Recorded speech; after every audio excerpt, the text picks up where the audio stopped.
Hello everyone, this is our group research presentation. Our group members are Junfeng Wang and Zihao Wu and Zheng'an Yue.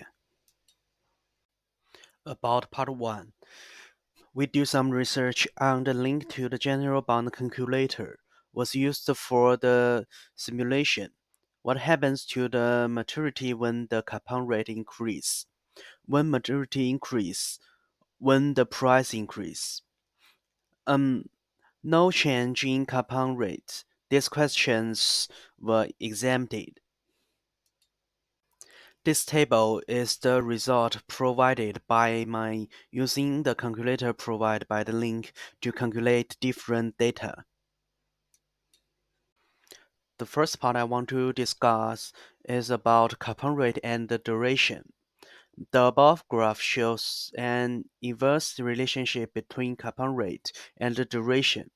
When the coupon rate increases, the duration shortens. A higher coupon rate results in more interest payments, so the bond is less sensitive to changes in interest rates. Next one, I want to discuss maturity and duration. The above graph shows that duration and maturity are directly correlated. The duration grows in tandem with the maturity phase. It is more sensitive to changes in interest rates because it can go through a longer cycle of principal payments. The last part I want to discuss price and the duration. The above graph shows that the price increase, the duration decrease.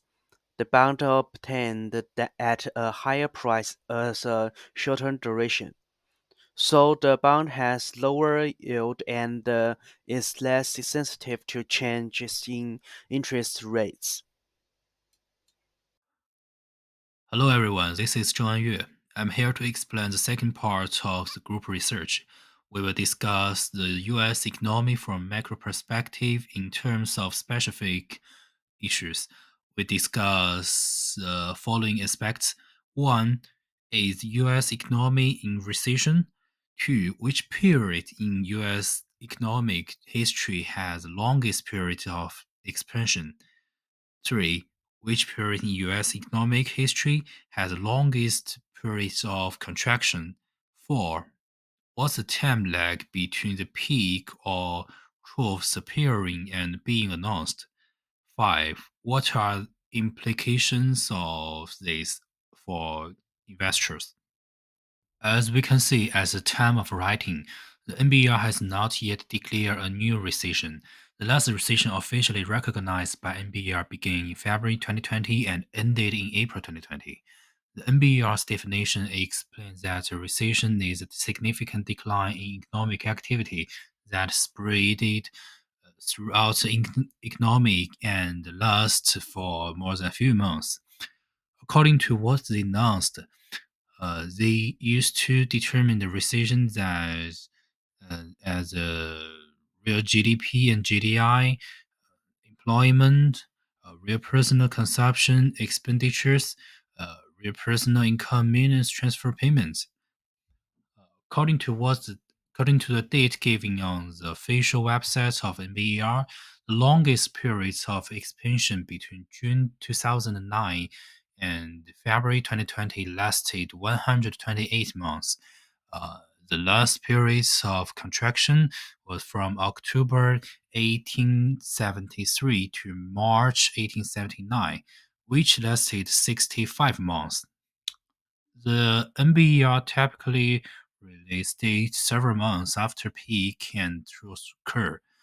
The lag in the NBER's official date means that uh, investors need to rely on real-time market indicator and other resource of economic data to plan their investment strategy. The NBR's office, the NBR's official announcements are not good research to be a reference date for adventures because, sorry, for investors because they are not time sensitive, which may cause investors to miss the best opportunity. Hi, my name is Zihao Wu. I'm responsible for the third part of this article. First, I analyzed and answered three questions. How is portfolio diversification achieved? What are the constraints of international diversification? What is the limitation of diversification during a market-wide crisis? Portfolio diversification is achieved by spreading investments across various financial assets, industries, and regions. We can achieve diversification through asset allocation, geographic diversification, industry diversification, and security selection. Regarding international diversification, I listed four limitations: currency risk, political risk, regulatory differences, and market inefficiency.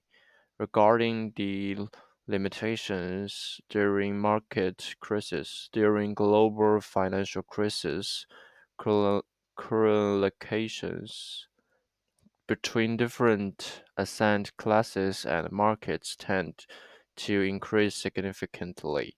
In addition, liquidity may also dry up, which reduces the effective, effectiveness of diversification.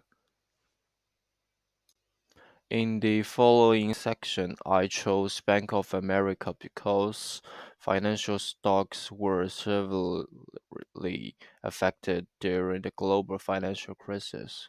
Similarly, with the emergency of COVID-19, the travel industry is facing a major impact. So, American Airlines is a good example to reflect these changes.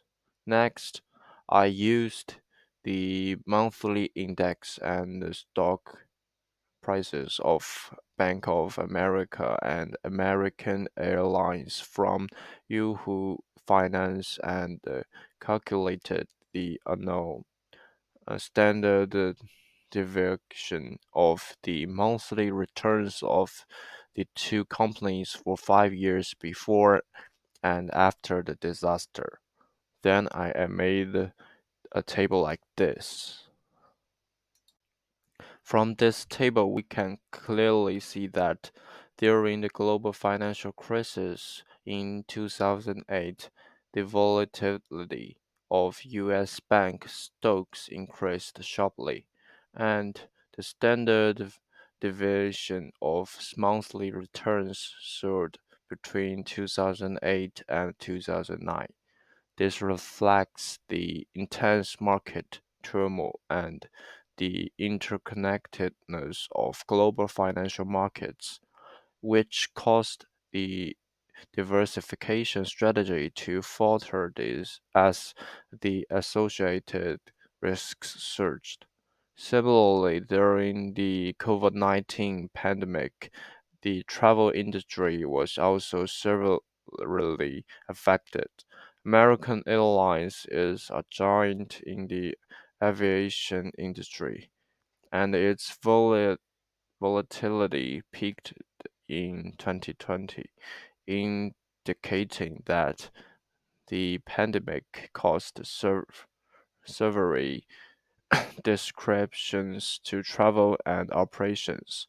This situation vividly shows how internal systemic shocks can lead to increased volatility, thereby reducing the effectiveness of diversified investments. This is our presentation. Thank you for your listening.